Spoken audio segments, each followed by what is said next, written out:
How do you cure a ginger? Chemotherapy.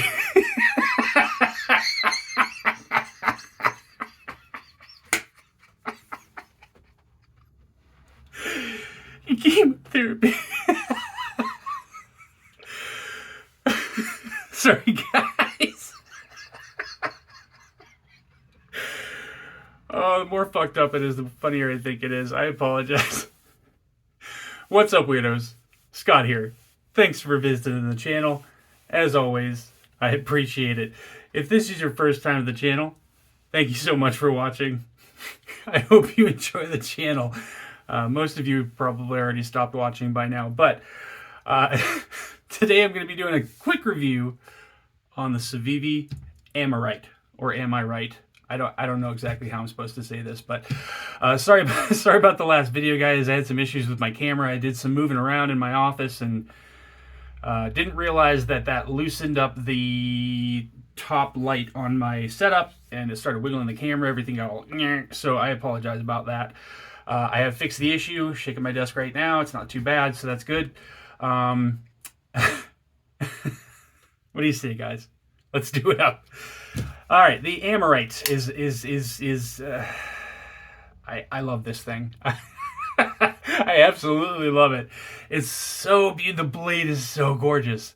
I love the Damascus on this thing. Look at that. Look at it. It's so beautiful. Okay, let's get professional, serious. All right, so we're looking at a blade. I don't know what the blade steel is. I think I could be wrong. Let me look for my Civivi box real quick. I don't know exactly where I put it. I think this one might be 14C28 and Damascus, but I could be wrong. That might be the Storm Howl. I don't know for sure, but the Damascus on this guy. So this is black hand rub Damascus. Absolutely gorgeous. Love it. Love it. Love it. Love it. Civivi, more of this, please. Okay. So you have what looks like a 1, 2, 3, 4. So we're going to say, I'm going to say 3.5-inch blade with a just short of a 3.25-inch cutting edge. A full flat grind blade here. You got a nice little angle here that gives you a little bit more pizzazz to the blade.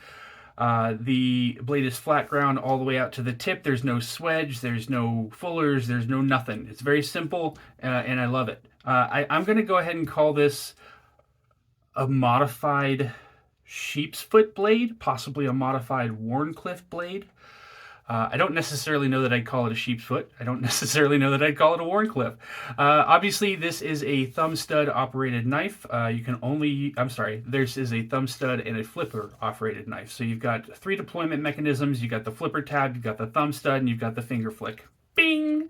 Okay, so the scales are obviously Ultem, which I don't really care about Ultem. I only bought this knife just because the blade was gorgeous, and this was the only scale color that it came in.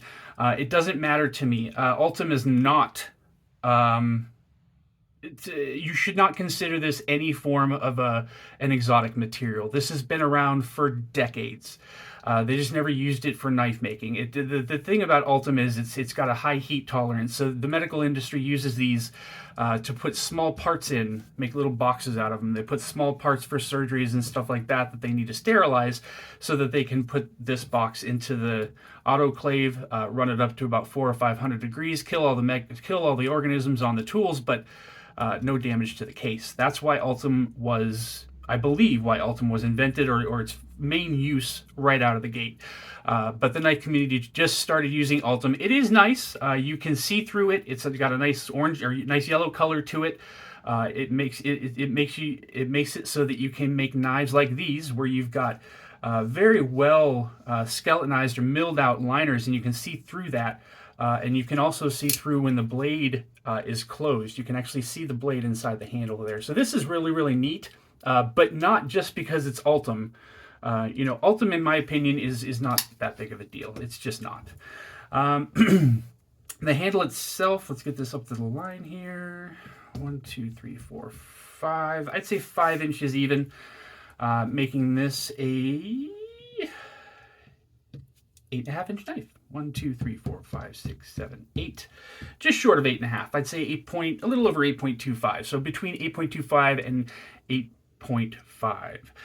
Not a bad length at all. Perfect for me. A lot of people might consider this a little bit too big of a knife to carry. I think that's silly. This is a great knife to have in any kind of situation, especially in just a normal steel. I'm not saying that this Damascus steel is not good steel. I just feel like plain old steel that hasn't been fucked with is going to be better than your low-end Damascus.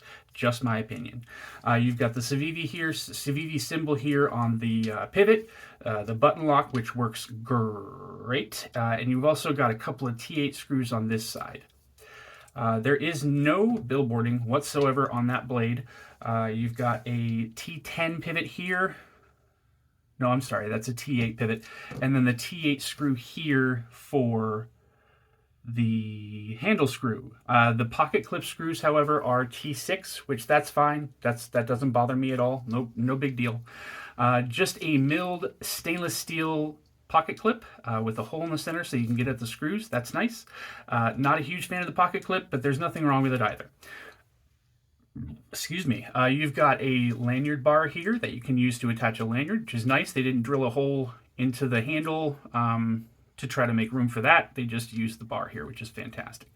You've got a standoff here and a stop pin here, and as you can see, a stop pin here with some shouldering, some nice shouldering on that blade there, as you can see, and that just kind of locks right on up onto the stop pin. Very good action. You push the button, it falls down into the handle. No problem whatsoever. Thumb flick works great. Middle finger flick works great. And the flipper works well also. The D10 on this thing is tuned very, very well, in my opinion. I'd go so far as to say that the D10 on this is perfect, especially for the flipper. So yeah, very good action. Ergonomics, money. Money, money, money, money. So you got a little bit of jimping here where you can put your thumb.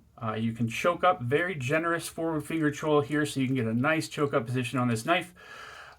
Or you can just carry it in the standard hammer grip. Not a lot to keep you confined to any particular area. This isn't really a knife you can choke back on.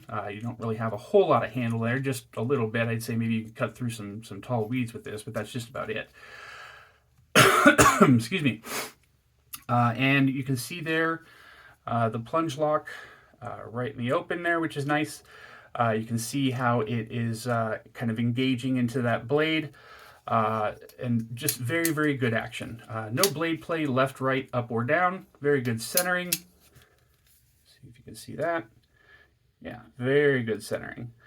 I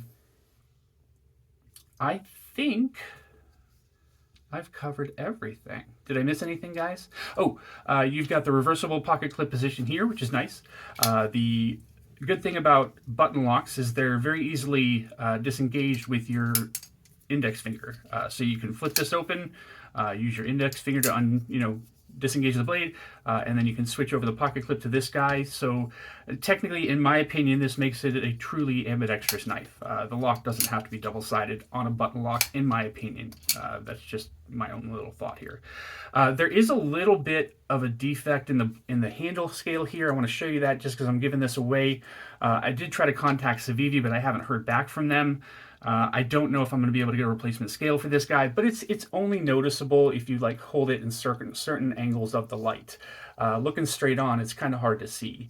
And this is kind of a common problem with Ultem, actually. It will have micro cracks in it sometimes, which, if a change in temperature, significant change in temperature, anything like that, can cause this to crack just a little bit. It generally doesn't fall apart, but it is a little bit more brittle than regular G10 will be. Just saying. I think that's everything on this guy so far.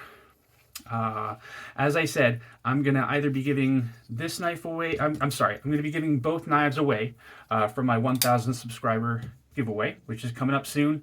I am at I'm at 890 subscribers, so I'm only 110 away from 1,000.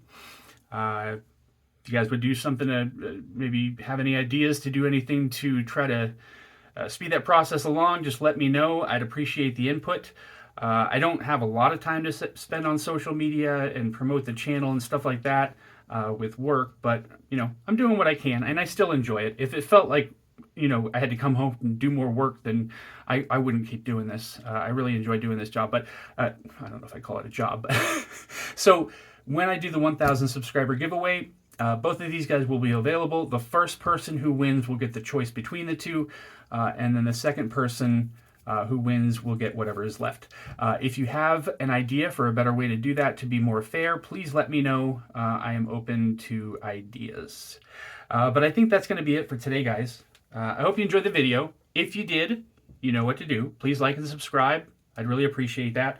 And stay up, weirdos. Take it easy. Bye.